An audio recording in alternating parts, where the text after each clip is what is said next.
antes de qualquer reforma, a terceira na minha visão, com isso eu não transijo, que revogar os erros que apontamos aqui. Perfeito. A Lei Complementar 62, que é um desconcerto absurdo na partilha da arrecadação tributária. A DRU, que é um desvio de finalidade da Receita, porque nós pagamos compulsoriamente. A tributação elevada do consumo e não do patrimônio da renda. Isso tudo está errado e vai continuar errado.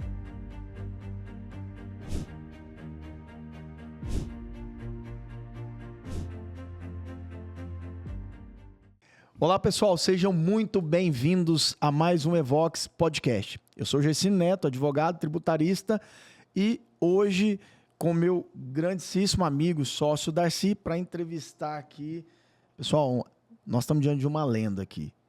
Eu não sei, assim, definir ainda o quilate do senhor, mas eu vou falar um pouco do currículo dele aqui para vocês terem uma ideia. Nós estamos aqui com o professor doutor Eduardo Jardim. Ele é mestre e doutor pela PUC, professor emérito da Mackenzie, é professor do IBET, membro da Academia Paulista de Letras Jurídicas, autor de várias obras jurídicas nas áreas do direito tributário, administrativo, constitucional. Literalmente, nós estamos diante de uma lenda viva aqui, né, Darcy? Resumiu bem. Hoje eu não tenho dúvidas que do nosso podcast, que deve durar aqui uns 30 minutos, mas de aula com ele que antecedeu ao podcast foi 2 horas aqui. Sim. E foi assunto que não acabava mais. Não acabava. Para quem não me conhece, eu sou o Darcy Júnior, tributarista com ênfase contábil, sócio do Gercino, da Evox Fiscal. E hoje nós não escolhemos o assunto, tá, pessoal? Nós vamos sair perguntando. Vai ser uma aula, pessoal. Prepara para uma aula. Vai acontecendo e o professor vai respondendo para nós. Vai falando para nós. Professor Eduardo Jardim, que honra compor essa mesa aqui com o senhor, e com certeza vai ser um dia de muito aprendizado, como já está sendo. Sim, né? Aqui no bastidor a gente aprendeu muito. Pago, né? Muito obrigado por ter aceitado o nosso convite. E, amigo, o senhor está em casa. Agradeço as gentis palavras, apresento minhas saudações cordiais a todos que nos honrarem com a sua audiência. E estou preparado para refletir, para questionar o direito de um modo geral e o tributário em particular. Se me permitem, os meus ilustres entrevistadores, eu gostaria de tecer breves comentos sobre a interpretação do direito. Quem não estava no temário? Não, mas o senhor fica à vontade, o senhor está em casa. Uma inserção bastante concisa. Sim. Porque o direito, como tudo, tem que ser compreendido, como tudo na vida. Sim, claro. Compreender faz parte da capacidade cognitiva. Compreender um fato para saber o que fazer, para fazer uma escolha, para entender o assunto ou o problema. E eu tenho para mim que o direito é muito mal interpretado, a regra da literalidade, que eu considero a visão mais primária, mais pedestre, o maior desserviço ao direito, ela está positivada na lei de introdução, mantida na lei nova. E a literalidade não é interpretação.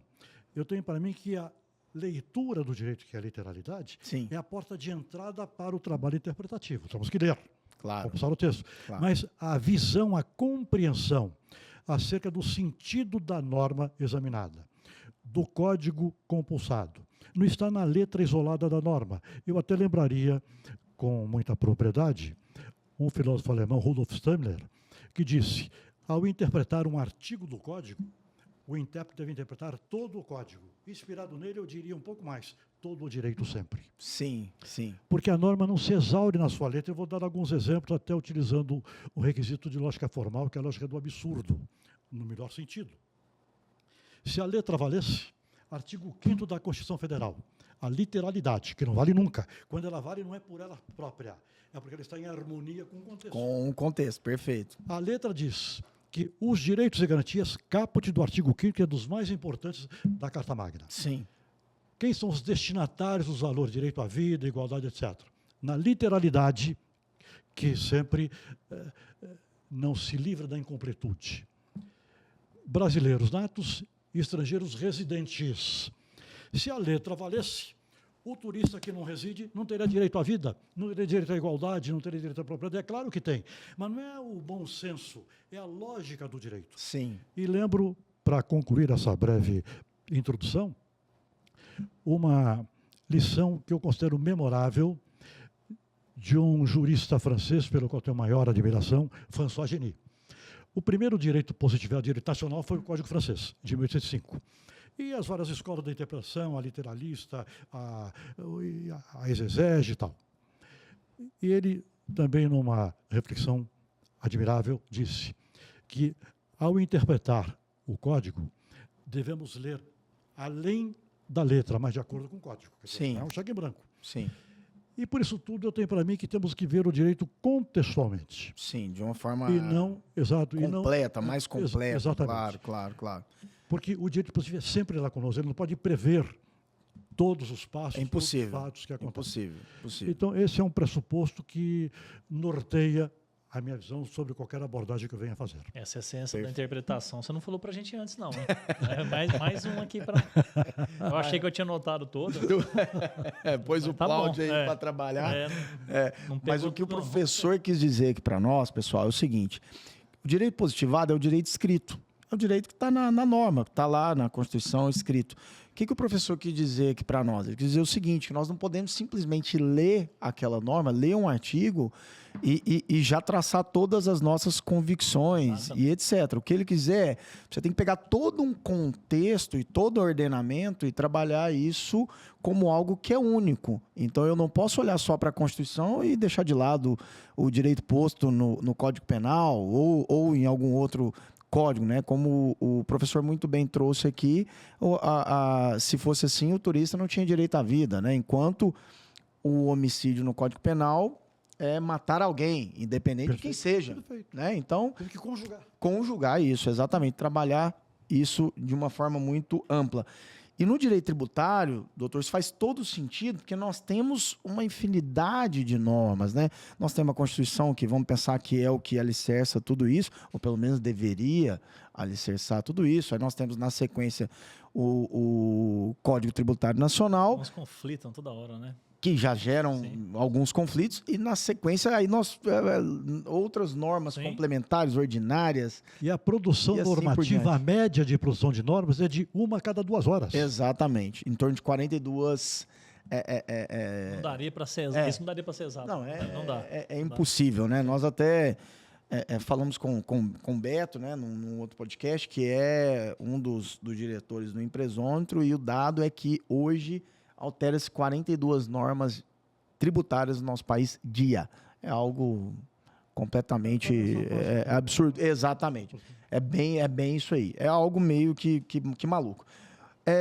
Doutor, da minha parte, o que eu já queria iniciar aqui, a minha primeira pergunta eu vou direto no tema da reforma aqui, eu vou tocar na ferida mesmo, viu?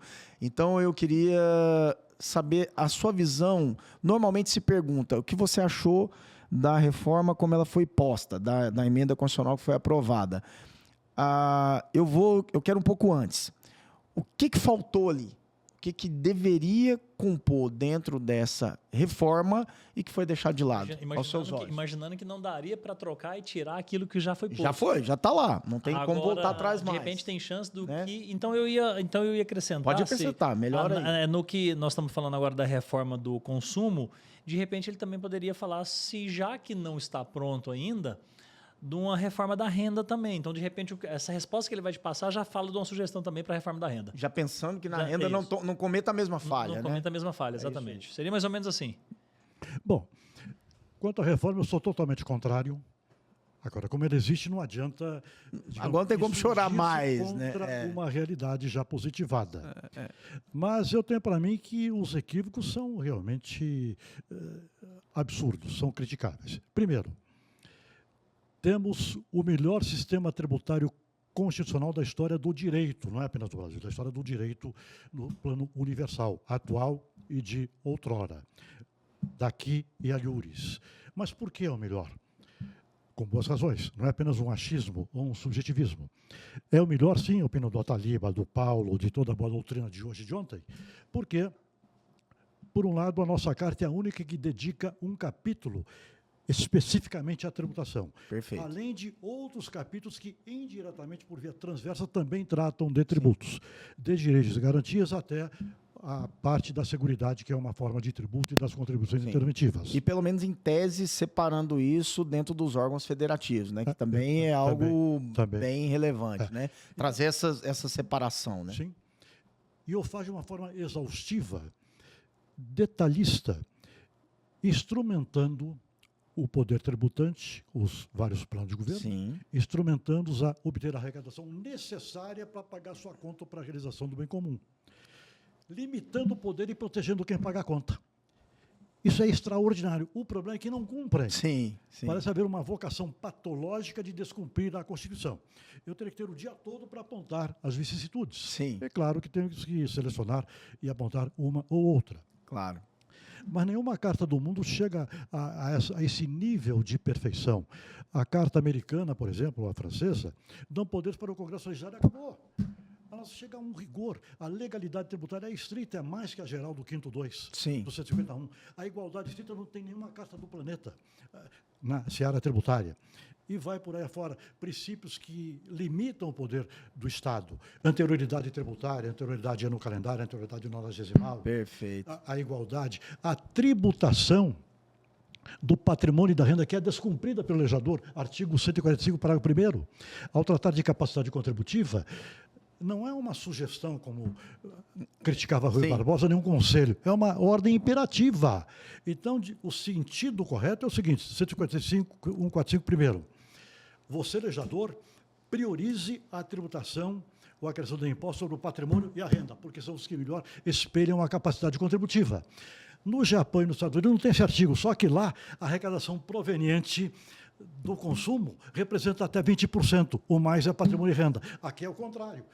Sobre o consumo, é perto de 70% a arrecadação. Exatamente ao contrário. Aquela vocação de descumprir. Parece que o legislador fala, eu quero descumprir, como é que eu vou fazer para conseguir esse sucesso? Não é? É inacreditável que a arrecadação tributária no Brasil é proveniente, sobretudo, do consumo, ao contrário do que deveria. Isso teria que ser reformado, mas não foi. E tantas outras coisas deveriam ser e que não são.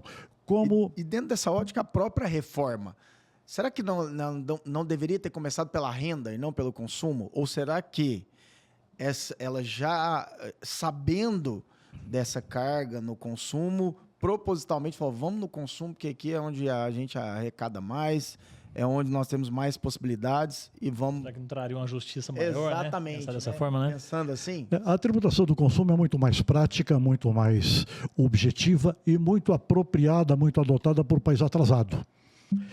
Quer dizer, o Brasil é atrasadíssimo, não é atrasado? É atrasadíssimo em vários prismas, em nível de competência, em termos de serviço público, em termos de segurança pública. É atrasadíssimo, não é pouco, não. Deve estar em nível 100 para cima. No IDH está em 80, mas o IDH não mede a violência. O Brasil é o país mais violento do mundo. É uma coisa inacreditável. A violência no mundo civilizado, quer dizer, mortes por assalto, etc., é de 1 ou menos que 1 para 100 mil habitantes ano. No Brasil são dezenas e dezenas.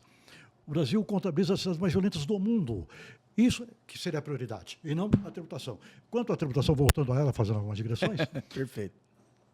Uma reforma séria teria que começar pelo corte de despesa. Na administrativa. Perfeito. E não aumentando o tributo, mantendo a carga tributária alta.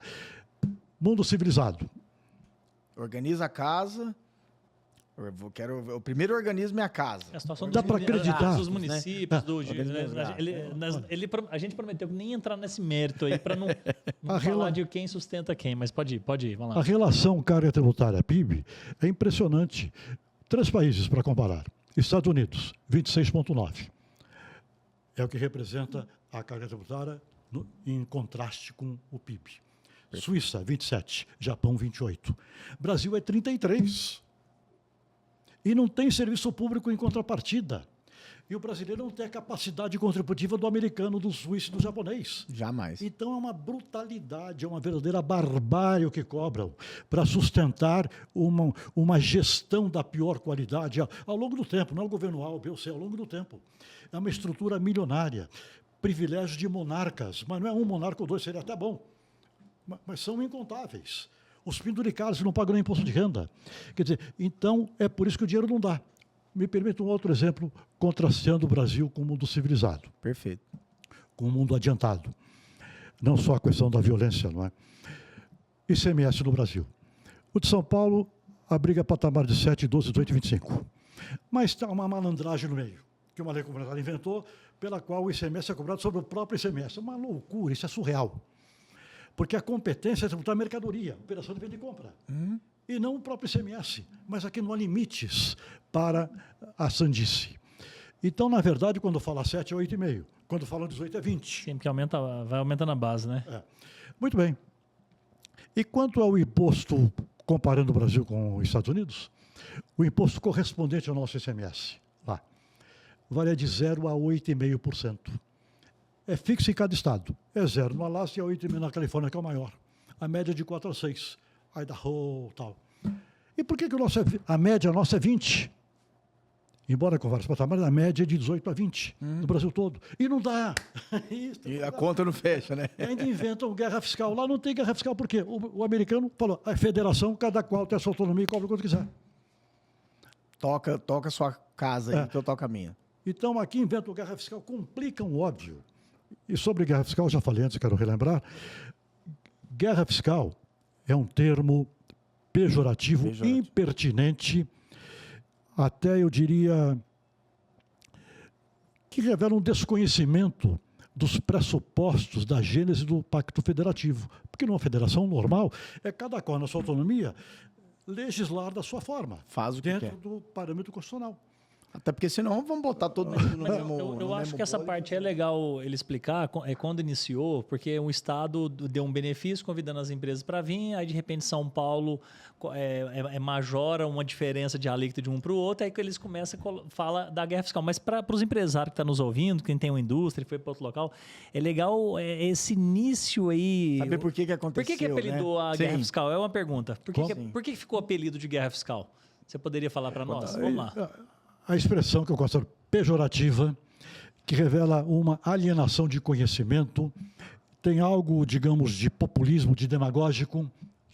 A expressão é burra, independentemente dos demais adjetivos. Mas eles falaram onde iniciou a guerra, porque teve uma guerra. Porque uma montadora viria para São Paulo e a Bahia corretamente falou, vem para cá que aqui não paga ICMS, não isenção por tanto tempo. Ótimo, foi para lá. Aqui é zero, né? Vem que aqui é zero. Ou será que ainda existe governantes que acham que o pessoal que cobrar mais imposto vai atrair alguém? É o contrário, né? Exato. Aumenta a carga tributária, vai afugentar. Vai afugentar. Então foi para a Bahia. Agora, por que a Bahia falou, vem aqui eu dou isenção? Porque na partilha de arrecadação tributária federal, a Bahia recebe, como todos os estados do Brasil, sobretudo o Norte, Nordeste e Centro-Oeste, recebe a verba do Fundo de Participação da União e com isso a União, o fundo, paga a conta do Estado. Ela não precisa do seu ICMS, ela pode abrir mão. Sim, porque ela abre mão do parte do ICMS dela, mas ela tem uma parte nos outros tributos federais que volta para ela de novo. Tem, porque na partilha da arrecadação federal, que a União arrecada imposto de renda Sim. e sobretudo IR, no país todo. E a Lei Complementar 62, alterada, mas mantida a essência. Estabelece o quê? Da arrecadação total, a União vai destinar às regiões Norte, Nordeste e Centro-Oeste 85% e 15% para o Sul e Sudeste. Então, é claro, o Estado que faz a tal guerra fiscal predatória, que é mentira, Sim. ou faz porque o fundo é que paga a conta. Se não tivesse o fundo para pagar a conta, ele não ia falar, vem para cá que aqui não paga. Que não ia sobrar dinheiro. Quem ia pagar a sua conta? Exato, então ela coloca mais empregos, de fato, lá e ela conta com o IR e os demais tributos federais que vai acabar voltando para ela mesma. O descompasso, o desequilíbrio dessa partilha acaba gerando o que chamam de guerra, mas diferença tributária é normal numa federação. Mas esse favor, essa providência política gera um desconcerto realmente criticável e inaceitável. E o Congresso não questiona isso, os senadores, é matéria do Senado Federal, que representa o Estado no Pacto Federativo. Jamais ouvi algum senador questionar esse tipo de coisa. Sim. Que eu questiono em classe o ano todo, há décadas. O senhor vem tratando disso. Bom, então, se a gente voltar aqui, ó, sobre... Ele falou que a questão de organizar custo era um conselho importante antes do início da própria reforma. Sim. Olhar de uma forma com um viés mais cuidadoso para isso que eles chamam de guerra, que de repente teria um outro tipo de saída. Enfim, vamos seguindo aqui. Eu diria, complementando, que, a meu ver, o correto seria o momento da reforma, em vez de criar tanta novidade, e criar uma confusão sem precedentes, que é a convivência de dois sistemas, velho e novo, por vários anos. Quer dizer, vão fazer a confusão que eles alegaram, pretextaram combater. Sim. Exatamente o contrário. Eu quero simplificar, eu vou complicar. Complicar. Exato. Mas, quanto a esse fundo, a Lei 62, complementar 62, nada explica a manutenção desse status quo, porque não é possível. O Pacto Federativo teria que ser restabelecido de uma forma equável. Isonomia e igualdade, isso é pressuposto do direito constitucional desde que surgiu o direito à Constituição na história do direito, não é? Então, isso deveria ser reformado sumariamente, ainda que se dê um tempo para que se prepare, mas não é possível, não tem cabimento. É como pagar a conta do vizinho, no sentido coloquial. Sim. Se alguém gostaria de pagar a conta do vizinho, condomínio do vizinho, permanentemente? Não, eu não sou bobo. De jeito nenhum, né? Agora, nós estamos sendo. Sim. Porque estamos pagando a conta do outro. Nada contra o outro, temos que ser solidários, mas pagar a conta não tem sentido. Sim. Ainda mais em caráter permanente. Isso é que gera o que chamam de guerra fiscal, que não é guerra, mentira, a expressão é equivocada. Sim. O que o professor está dizendo é que se eu tenho um estado que arrecada muito ICMS, como os estados do Sudeste e Sul, que obviamente arrecadam mais do que o Centro-Oeste, que o Norte e Nordeste. E aí, por outro lado, eu venho e falo assim, fique tranquilo, porque o que eu arrecadar aqui, a maior parte vai ser destinada para vocês dividir aí. Por que eu faço isso? Porque o Sudeste já arrecada com ICMS, então ele não precisa do meu dinheiro, ele já tem o dinheiro próprio. Ele já tem o próprio capital de investimento, né? Eu te ajudo. É aquela história do pai que tem filhos, que segue bem numa profissão, tem sucesso, e o outro filho que ele tem que ficar bancando. Sim. Né? Que vai ser sempre aquele filho que o pai vai estar pagando mesada, tá lá com 40, 50 anos, e o pai bancando mesada. É mais ou menos isso. Na prática, é isso, né? Os estados do Sul e Sudeste, vocês têm sucesso, caminho sozinho. Eu tinha entendido. Nada contra os estados. A gente é como o professor falou. Sempre ficou claro para mim essa questão de reduzir o ICMS de fato para convidar, para aumentar o emprego ali, mas eu nunca tinha pensado eu vou baixar mesmo porque eu sei que vai vir de outro jeito. Eu nunca tinha pensado nisso. De um jeito ou de outro eu vou arrecadar, né? Sabe, eu vou ganhar. Uma coisa que eu pensei que agora, ele trouxe a Constituição. Por que o professor fez isso aqui, Gessino? Ali, já está com tudo na cabeça? Para que isso? Não precisava. Não precisa de trazer isso, não. Mais, né? Mas, enfim. Um outro ponto que deveria ser reformado, na minha visão, que é de grande repercussão, é a DRU. É a desvinculação de receitas da União. Por quê? Você fala a forma de... 30% da arrecadação federal, de um modo geral, é destinada ao Poder Executivo Federal. Quer dizer, então era a destinação de trocar, entendi. Tirante essa da partilha, que são outros 500, não é? Entendi. Eu vejo como um despropósito, um privilégio inaceitável em prol do Executivo, um desvio de função da verba pública, porque o imposto, por natureza, deve prover os cofres públicos de modo geral. Existe uma visão coloquial equivocada, até de algumas autoridades, que falam, para dar um exemplo, não, que a receita do IPVA para assaltar a rua. Isso é crime de responsabilidade, falar uma besteira dessa. Não é, não. É para prover os cofres públicos. Depois é que vão resolver o que fazer com a grana. Porque a destinação seria livre, não é isso? Exato. Na verdade, é diferente. Prover o orçamento. Exato. O tributo com destinação afetada, daí sim, contribuição de seguridade. Sim, as contribuições, Mas os tributos em geral, afetado ou não, ser redestinado para o Executivo Federal, nada explica. É mais uma teratologia, um casuísmo, uma irresponsabilidade que está na Carta Magna, no ato das disposições constitucionais, no ADCT, artigo 7.6. Lembra que o imposto ele é livre, a contribuição ela já é destinada. Exatamente. Só que tem um detalhe, né? O imposto eu tenho que partilhar, a contribuição não. Eu também tenho. Entendeu? Então eu prefiro criar a contribuição, mesmo que eu tenha que destiná-la, porque essa contribuição eu faço o que eu quero, eu não tenho que dividir contigo. Entendeu? Só os 30% com o Executivo Federal. Sim, não tem que fazer a partilha também. Exatamente. Então por isso que não se vê criar imposto, só cria contribuição. Exato. Entendeu? Exato. Mas isso tudo, veja, esse desvio de 30% para o governo federal, esse descompasso da partilha, isso tudo, os favores, as renúncias fiscais, isso tudo explica por que 33% e o dinheiro não dá. Sim. Sim.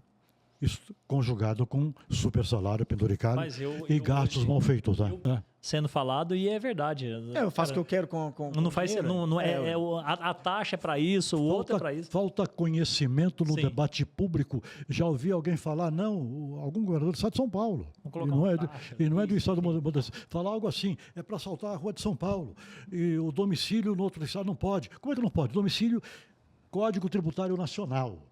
É livre a escolha do contribuinte. Outra coisa é a pessoa eleger um domicílio falso para pagamento de IPVA. Não estou sustentando isso.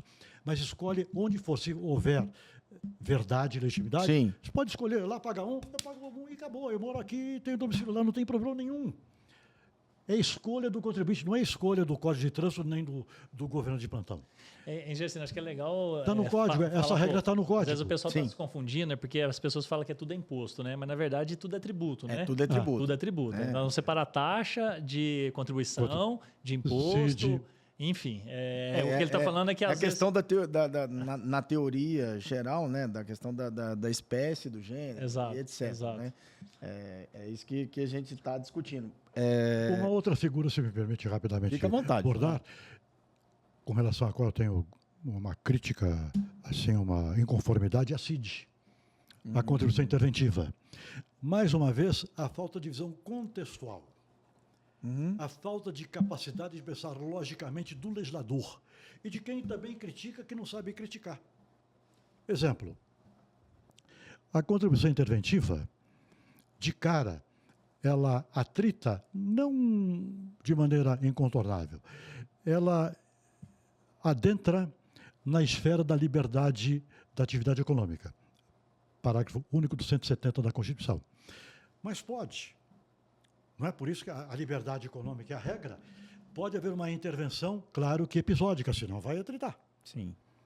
Fazendo uma digressão. Estado de sítio é previsto aqui? E tudo bem. Até como forma de garantir, num momento atípico, de resguardar e restabelecer a normalidade democrática. Então ele tem que ser passageiro, fugaz. E a CID... Pode, se houver uma grave crise de importação de alimento, de trigo, de petróleo, o governo pode e deve intervir na atividade econômica e, para tanto, criar a CID. Perfeito. Mas criar uma mentira, uma burla. A CID não é CID, a CID é um imposto inominado. Porque ela foi criada em caráter permanente e já trombou com 170. Não pode. Sim, e está lá. Não pode, porque a atividade é livre. Como é que é livre se tem uma intervenção permanente? Sim. E é mentira que também não há intervenção alguma. Na verdade, é um imposto inominado travestido com o nome de CID. E que gera uma receita significativa. É mais um viés que mostra o desrespeito à ordem jurídica, a primados constitucionais, e tão grave quanto a arrecadação proveniente desses deslizes, é a quebra do princípio, de que vale a regra, o princípio se descumpre, não é? Sim, se não está ali, não está cumprido. Mas já que nós estamos falando aqui de carga, de aumento, de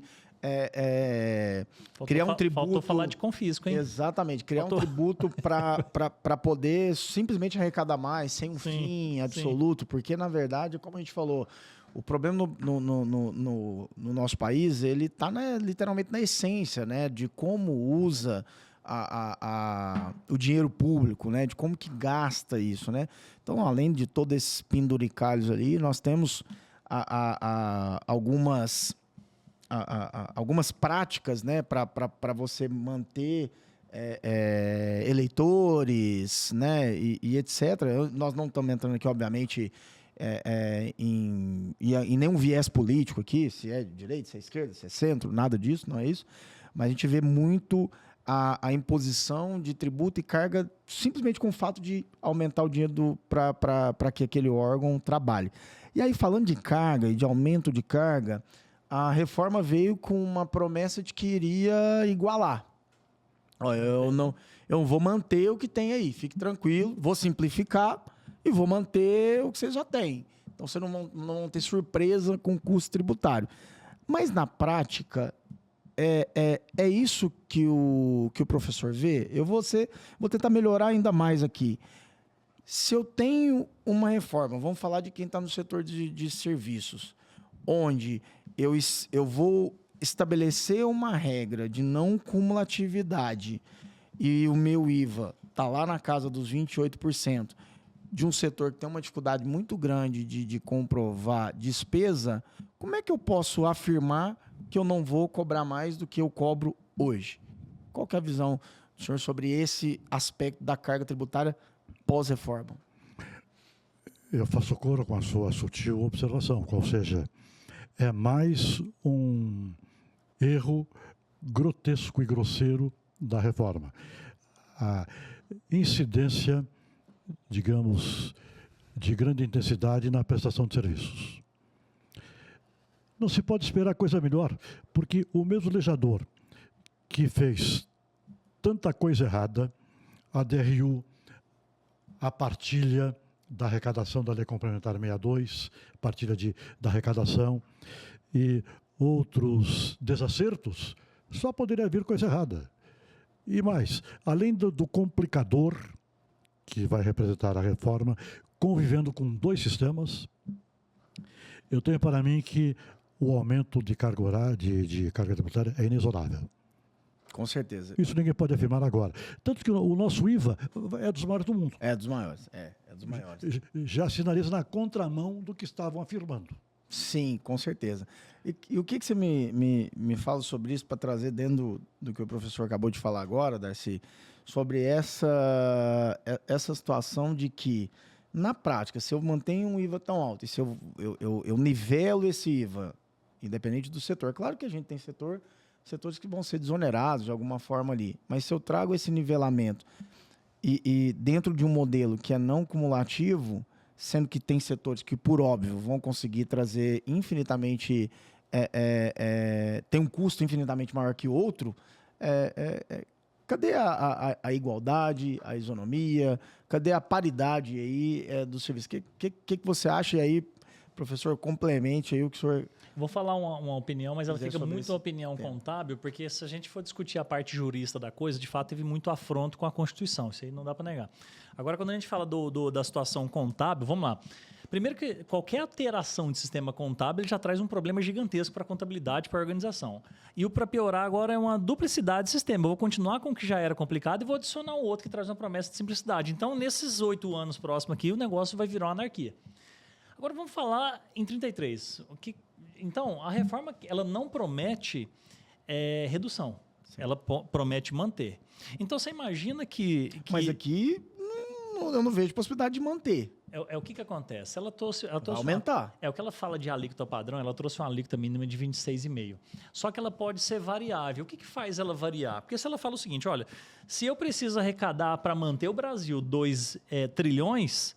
Então, quanto no ano de 2021 aqui, eu arrecadei para manter os 2 trilhões? Não, então 10 trilhões, eu arrecadei 2. Fato, o PIB foi de 10 trilhões, e assim eu arrecadei 2. Aí o que acontece? Ah, não, então é 20%, então a alíquota deveria ser 20%? Não, mas aí eu tenho a isenção na carne, na soja, algum outro produto tem uma isenção, uma tarifa reduzida para médico. Então, eu vou recolher de uma menor quantidade de pessoas. Então, espera um pouquinho. Então, 50% paga e 50% não paga. Então, é 40%.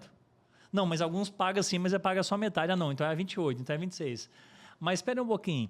Com o split payment, eu vou aumentar ou diminuir a inadimplência? Não, vai aumentar, porque se o PIX vai estar atrelado à nota, então vai dificultar a inadimplência. Não, então... eu começo a ter mais adimplência, então por isso que ela é variante. Quando ela fala que promete não aumentar, se eu tenho um PIB de X, eu tenho que arrecadar Y, eles têm que andar naquele percentual junto. Conforme começa a declarar e recolher, minha adimplência diminui, então o que acontece é que o que era 28% se torna 26,5%. Então o que eu acredito? O que eu acredito é assim. Eu acredito que haverá menos sonegação, menos meia nota, mais recolhimento, porque o contribuinte de cima vai cobrar o de baixo. Tá? Eu acredito num sistema mais simples, de fato, em 2033. Eu acredito que você pode. Não, agora, o que é o problema? Quando eu falo do IVA maior do mundo, cara, sempre foi o maior do mundo. Para mim está claro. Só que quando o tributo era por dentro, era menos visível, menos transparente. Agora que o IVA o tributo é por fora, você pelo menos vê. Porque se você for comparar uma indústria, 18%, mais 3,65% de PIS e COFINS, aí se você for somar um com o outro, sendo que o tributo é por dentro, um 18%, quando o tributo é por dentro, ele se torna 20%. Onde eu quero chegar? A indústria barateia um pouco, o serviço aumenta um pouco, mas não é aumenta. As pessoas falam, vai aumentar, não, tende. Então, fica parecendo que eu estou absurdamente defendendo aqui. Mas onde eu quero chegar aqui? Da parte nossa aqui, da contábil, é assim, R$100, 28 de tributo por fora. Tá? Então, eu sinceramente vejo com bons olhos, mas a questão da prefeitura, questão dos estados, que o professor falou, afronta com a Constituição. Tudo isso aí está muito claro, não precisa nem discutir isso, faz um sentido gigantesco. Sim. E sob essa ótica... Agora, a questão da indignação com a contrapartida, cara, isso aqui eu acho que é só daqui a 200 anos, eu acho. Que vai melhorar isso. E a gente vê que o senhor está coberto de razão, porque na prática, sempre alguém está pagando a conta do outro. Né? Então, eu quero desonerar algo, eu cobro mais de outro setor, de outro ente e etc. Né? Professor, a gente está caminhando aqui para o final, e aí eu queria ouvir do senhor as considerações do que o senhor pensa para esses 8 anos desses dois ambientes, né? O modelo, vamos dizer, antigo, já podemos falar que é antigo, né? Quase que antigo. Sim. O atual. O atual, que boa. Vai virar antigo. O atual que vai virar antigo daqui, começa a virar antigo daqui um ano, né? Na prática, porque a gente começa de fato já a trabalhar aí de forma mista, né? Híbrida, vamos dizer assim. Sim. Para a sua visão quanto findar esse prazo e a partir de 2033. Se eu puder tecer aqui para nós, para uma forma de conclusão, o que o senhor vê sobre essa ótica atual, daqui um pouco juntar 2 e findando isso em 2033? Sim. Eu gostaria de começar fazendo uma análise preliminar. Perfeito. Do seguinte ponto. Eu, quando digo que sou contra a reforma, não sou contra uma reforma que volte a aprimorar, contra a modernização. Claro. Contra a reforma, no sentido em que ela pode ter até alguns pontos... A forma que está sendo posta, né? Vamos pensar assim. Alguns pontos teoricamente acertados. Mas, antes de qualquer reforma, terceira na minha visão, com isso eu não transijo, que revogar os erros que apontamos aqui. Perfeito. A Lei Complementar 62, que é um desconcerto absurdo na partilha da arrecadação tributária. A DRU, que é um desvio de finalidade da receita, porque nós pagamos compulsoriamente. A tributação elevada do consumo e não do patrimônio da renda. Isso tudo está errado e vai continuar errado. Vai. Então, digamos, vamos limpar, reformar esse entulho e depois vamos aprimorar? Tudo bem, seria um outro quadro.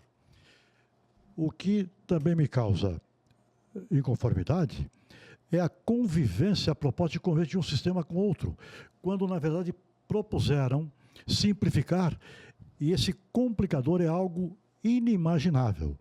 Até eu diria que não só a pessoa física, nós, mas sobretudo as empresas, terão necessidade de redobrar ou triplicar a atenção na assessoria, porque vem muito problema.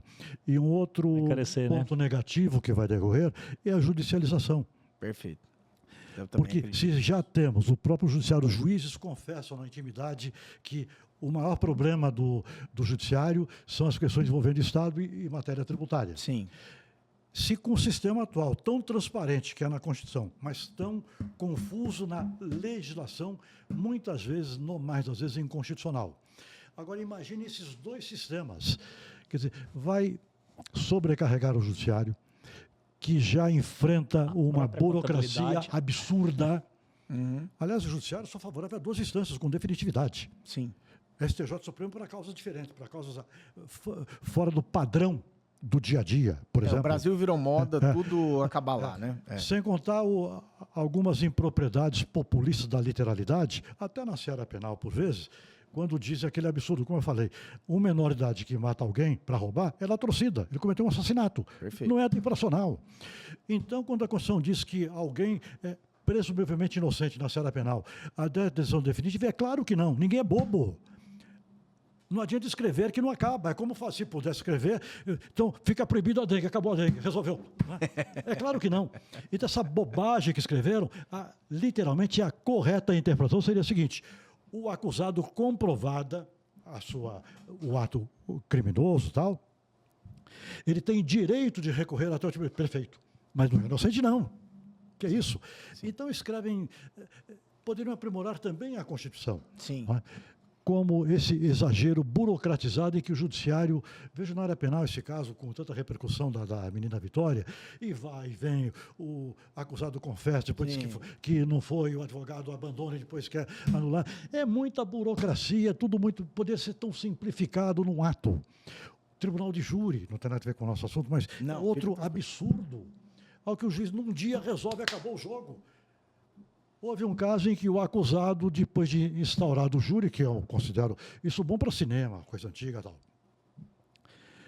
No meio do júri, o acusado falou, eu vou decidir do advogado. Então tudo bem, vamos marcar o outro. Não.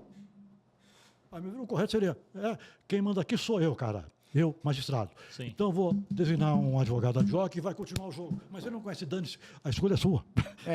Quem manda, isso aí, já que tem o júri que é tão complicado e tão caro, não vou parar pelo seu capricho. Né? Toda essa burocracia, com tanta instância, com tanta bobagem na burocracia, para provar o óbvio, imagine agora com 2 sistemas, já temos um judiciário sobrecarregado. Vou contar um caso que até noticiaram já há algum tempo, a causa mais longeva da história do Brasil, né? Uma ação que foi proposta pela princesa Isabel, filha de Dom Pedro I. Sim, sim. Né? Que demorou 125 anos, há poucos anos que transitou em julgado. Então, um judiciário tão sobrecarregado, com tanta burocracia moroso, desnecessária. Imaginem com 2 sistemas. Eu acho que tudo vai piorar e muito, não é pouco. Sim, eu também acredito. Mas a falta de visão do contexto. Sim, eu concordo com isso. Então, empresário, fica a dica. Olha que belo insight. Você vai ter 2 ambientes tributários para você trabalhar durante praticamente 8 anos. Tá? Nós estamos falando de quase uma década. Se você já investia ou não investia em conhecimento tributário, num bom time tributário, agora isso é crucial, é vital para o seu negócio. Então, procure se entender mais do seu negócio tributário e não deixe para a última hora para saber como que vai ser o ambiente da reforma para o seu negócio. E eu tenho para mim que o empresário, o cidadão, ou pessoa física ou empresa, deve exercer o seu direito intensamente para valer. Perfeito. Até a salva de risco. Não raro eu digo para a empresa, olha, se a situação está redondinha e estão cobrando algo indevidamente, não vamos nos curvar. Depositamos, risco zero, se perder, converte em renda, se ganhar, levanta.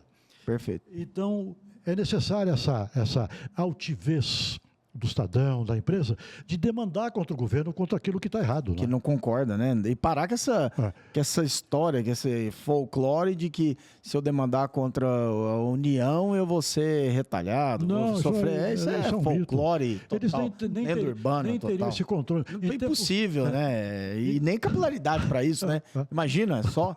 Né? A gente é tão especial assim, peraí... Quem que é esse Eduardo Jardim aqui que entrou com essa ação aqui? Não, botam lá no pé dele lá para... Vamos botar na malha fina. Exatamente. Né? Poxa, pelo amor de Deus. Né? Esse folclore essa visão. já passou da hora de acabar. Tem um amigo, não vou dizer o nome, é empresário, bem-sucedido, não é uma empresa grande, é uma empresa tradicional. E há algum tempo propus a ele, a companheira de Parque Ibirapuera, corremos juntos há algum tempo e tal. E falei, tema X, não sei se era até a questão talvez seja até do ICMS na conta, a inclusão do ICMS no faturamento da cobrança da PIS/COFINS. Mas seja o que for, era um tema já consagrado. Ele falou, a lógica da minha empresa é não discutir com o governo. Eu falei, bom, eu respeito. Então paga, né? Vai, paga. Então. Paga e a conta, minha proposta é demandar depositando. Sim. Quando a empresa está redondinha, não tem nenhum problema, é uma necessidade. Sim. Aí é uma questão de estratégia caso a caso. Claro. De cada cliente, a depender do caixa da empresa. Como eu já tive cliente que tinha necessidade de caixa, de cofre, e dizer, doutor, se tiver alguma demanda aí com algum precedente... E já vamos trabalhar isso.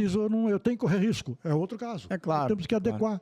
Claro. E em grande parte dos casos, nós fazemos muito isso na Evox, é fazer o cálculo, a matemática, né? Sim. Porque muitas vezes o empresário, às vezes, deixa de aplicar um benefício fiscal, uma tese tributária, algo no administrativo, pensando nessa questão do eu sou conservador ou eu não mexo com fisco, e por outro lado está no cheque especial, está pagando juros altíssimos no cartão de crédito, ou até mesmo buscando dinheiro no mercado a custos altíssimos, ou dando imóveis e etc. em garantia, né? Então, é estratégia do negócio. É bacana quando o empresário tem a mente aberta para poder ouvir a estratégia que um profissional traz para ele. Sim. E é isso que eu falo. Eu falo, o advogado, tributarista, o contador não pode ser o decisor da sua empresa. Você é o decisor, você é o empresário, não é o advogado, não é o contador.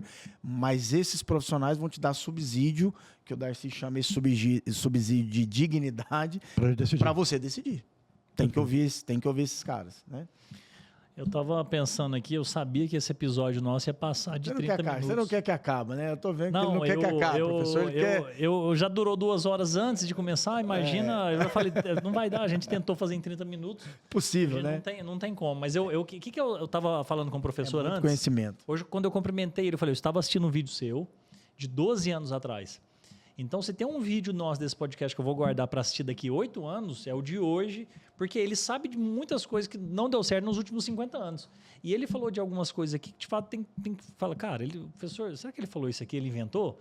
Ou é porque ele colocou de experiência dele dos últimos 50 anos? É a bagagem, né? É a bagagem. Ele viu, será né? que é porque ele viu? Aplicar e tudo que acabou tendo de intercorrência. Eu quero ir vendo hora ou outra pra gente falar, cara, ele bem que ele é muito aprendizado. Porque você falou tudo, cara. Você resumiu o episódio nessa frase. Nós estamos diante aqui de um profissional que viveu tanta coisa, que meio que tipo assim, eu já vi isso acontecer aqui, que é muito parecido, eu já sei o que vai dar ali. Não, mas gerou curiosidade.